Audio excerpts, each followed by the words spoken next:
Said about the Larry and Ellen, Robert and Gerald Life, Love, and Arts show. I have to turn around while I'm reading. An interracial couple. That's like sort of the first pillar of the show. Yeah. So Larry and I are living proof of miracles. We almost didn't happen. Our story began in 1970 when we met in art school. We were in the School of Visual Arts together. I was 19, Larry was 23. Love at first sight for me. I recognized him. I really did. From across the room, in the middle of the room, I just recognized him. We were a perfect fit intellectually, creatively, politically, spiritually, physically. Details are not important. The odds were against us. For a host of reasons, after 1977, we would not see each other again for 34 years. That's a lifetime. When you're an interracial couple, maybe you have to feel more than others, be willing to go farther. Maybe it has to mean more to you because you're going against the grain, you're swimming upstream. Even in today's world, your security is not sanctioned and protected by society. It isn't handed to you on a silver platter. You have to believe in your right to be together. You have to be willing to fight for it. Make sacrifices, confront your own biases. Even your own family may have other ideas. Oh, yeah. I carried my love for Larry like a little flame inside of me through a lifetime of choices, other realities, sometimes speaking to him out loud, looking up at the clouds. Are you near? Are you far? Are you alive? Are you dead? Do you see me? Finally, in 2011, the double-edged sword of social media that we all both love and hate served its purpose, and he found me. Finally found me. Do you remember Zoa? The message said. It felt to me in that moment as if hell had frozen over and the cows had come home. I knew we would never be apart again. Okay, an artist couple. That's the second pillar of this show. Larry thinks in big, broad, colorful statements that can be sometimes dreamlike and other times bold, and sometimes both. When his work is hanging in a space, you can see it from across the street and know what it is. My work is obsessive, intricately detailed, requires time and effort to see, although I do believe it's worth it. Larry works really fast and produces a lot. Some of my work takes years to complete. One of the mandalas in there I worked on for a period of 10 years. Because I'm not in a rush. My whole life I had a straight job and I just was an artist on my own and I didn't have to mix art with mine. We each have a little of what the other lacks, and as a couple we help each other grow, learn how to take risks, be more effective in what we wish to impart. In our critiques, I am mercilessly demanding and critical. Larry is delicate and gentle. But we are ceaselessly encouraging, and both of us will do literally anything to assure a safe space for the other's creativity to flourish, to be an advocate for each other's success. To paraphrase the words of the beloved author and poet Langston Hughes, life for us ain't been no crystal stair. But we keep climbing on and reaching landings and turning corners and sometimes going in the dark where there ain't been no light. But we won't turn back. We won't sit down on the steps because we find it's kind of hard. We're still going, honey. We're still climbing.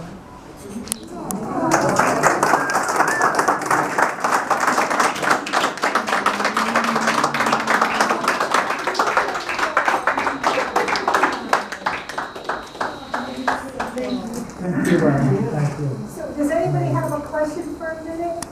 We'll give about a couple of minutes before we go on. questions for the end. You know, I never do this, and I'm so bad. I need to acknowledge my board of directors. Brad Vernon is here, Meredith is here. Is Meredith still here? No. She left? No? Yeah? She Thank left. you, Brad, for everything you do. I bug him all the time. Thank God he's at work. He gets a call from me. It's hard to keep up with Suzanne. But thank you so much, Pedaling as hard Brad. as I can. Okay, Larry, you're next. Thank you so much. Thanks for that act, Apollo. Does anyone have any questions?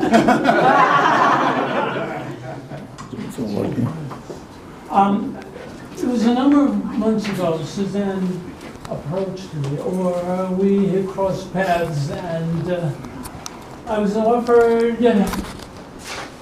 an opportunity to do a show. And it was explained to me what the show's theme would be based on, and something very close to my heart, because I find a home in the challenge of being fully realized in a world that would like very much to chip away at myself and my partner. And I take the world on like that. So as opposed to putting together some work I've previously done, I took on the challenge of doing a whole new set of works. Wow. These pieces are still wet.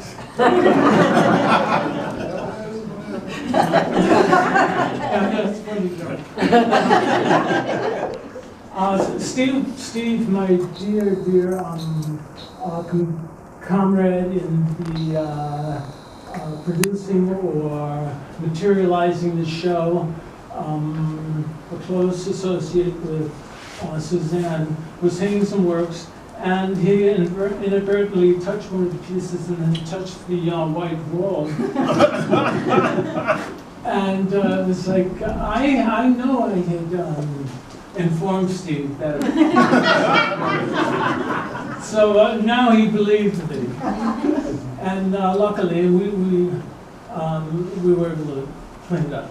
Which becomes then another commercial for whatever paint company. Magic sponge.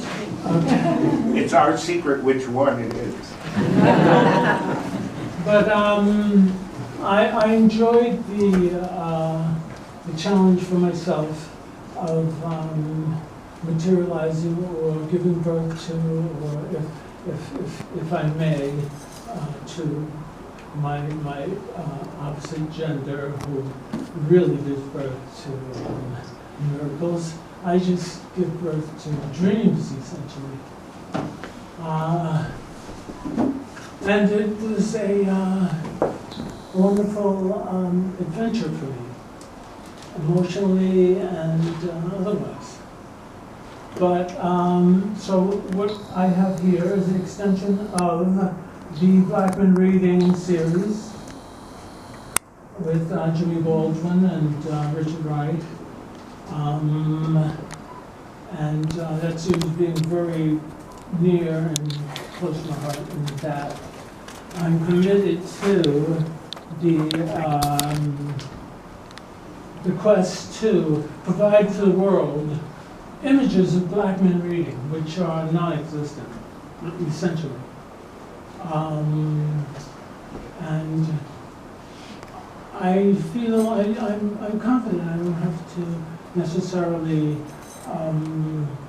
elaborate or go any deeper into factors which give both importance and credence to that quest, because we're based on a very unfortunate cultural history, which we all share. And so, I have committed myself to doing Black Men Reading to the end. But with the thought of a show that comes so close to Valentine's Day, and which involves the subject of interracial couples.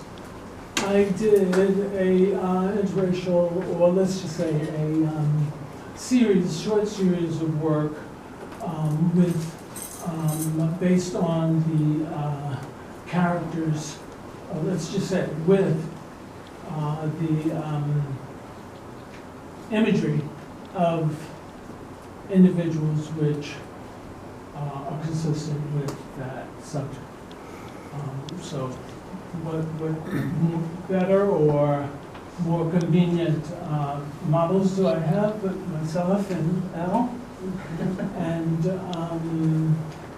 that was a marvelous trip into an area of both technically in terms of how it's brought about and what it means. And the question of it offending or let's just say being any kind of weight whatsoever on, as to do with how my sisters, black women, might take it, and how it could possibly be in some way an affrontary to how they feel about that black women endure a particularly and possibly and uniquely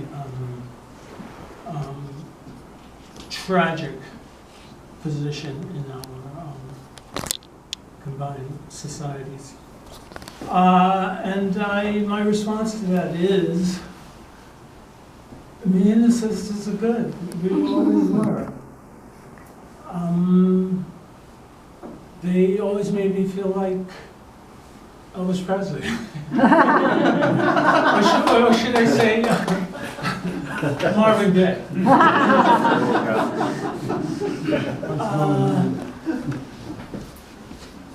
Lifting my spirits. I come from a background where my family life was not very, let's say, conducive or forthcoming with warmth, assurances, support that we typically would hope from a family. And I won't go into details, but my sisters were always there to have me feel like I mattered and give me a sense of significance. And because there was something about me, and whatever it was, that attracted them, and I mean that in the purest sense. And I'm convinced that they sensed a vulnerability in me, a need on my part to be lifted up. And now that I think about it, well, as I think about it, as time has gone by, none of them would know my real story. So therefore, they would never know how profound it is that they would supply for me that kind of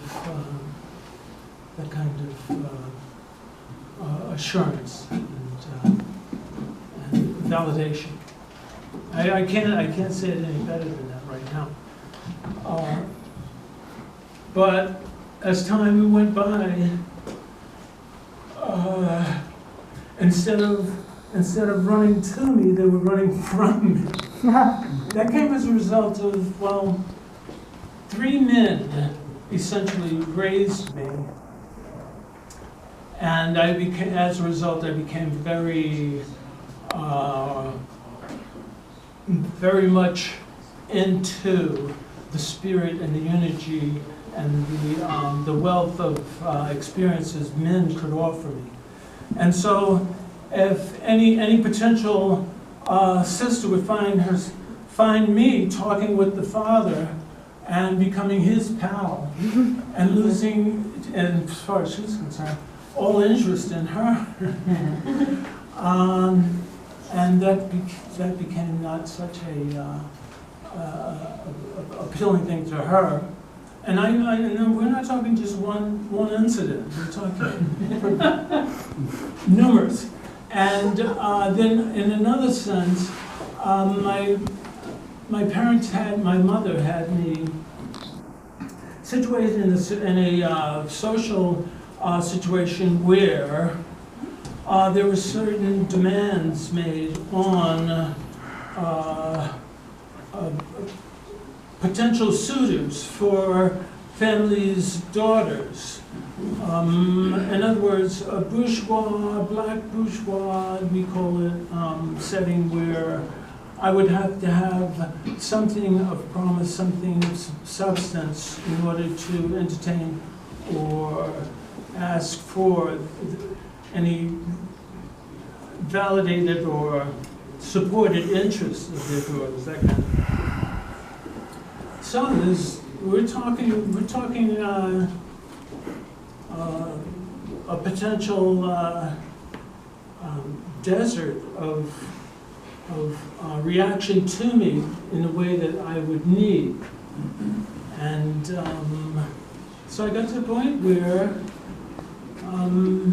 through circumstances, I found a group of my opposite gender who, instead of running from me, were running towards me.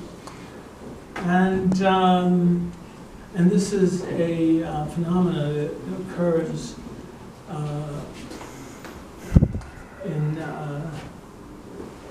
in society, but something that might have been construed as just a light or natural or insignificant, let's just say